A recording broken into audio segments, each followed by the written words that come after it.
Tara na, mukbang na tayo mga idol. Ang sarap ng ulam namin. After 8 months, nag-ulam ulit kami ng isda.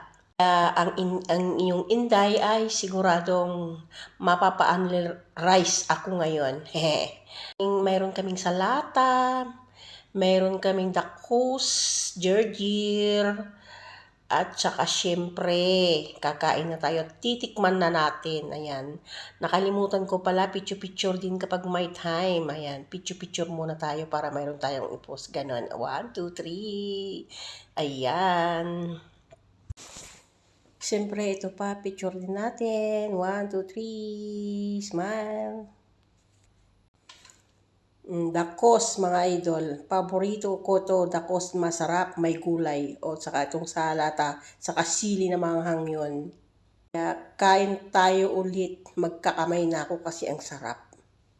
Tignan nyo mga idol, patay gutom kami ng kasama ko.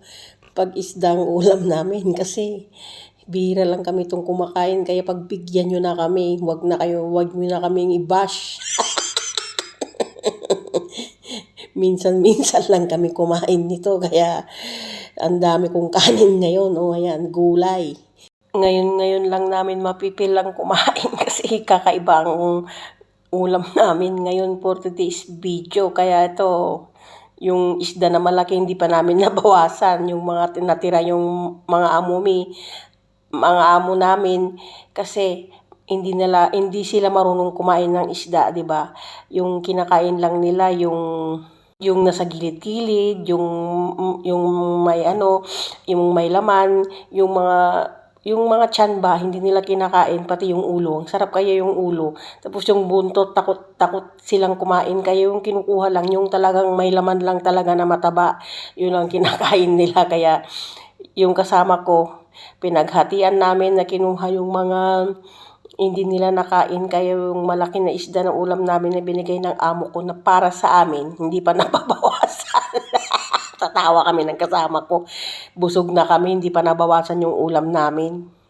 Kaya ang ginawa ko, kasi hindi namin naubos, linagay ko sa rep, kinabukasan, inulam namin ng kasama ko kasi hindi na kami kumain ng kinagabihan kasi siyempre madami na kami ng kain at busog na kami.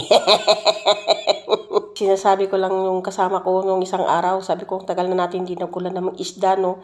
Siguro hindi na tayo mag-ulam ng isda nito kasi magbabakasyon na tayo sa July, sabi ko ng kasama ko. Aba, nagulat ako kinabukasan. Magpapaluto ng amo ko, kaya tumatawa kami kahit mahirap ang trabaho nitong isda na to, pinagtiyagaan ko talaga kasi gusto ko naman mag-ulam ng kakaiba. Ito mga idol, natira. Ilalagay ko sa rep. Maraming salamat sa inyong panonood.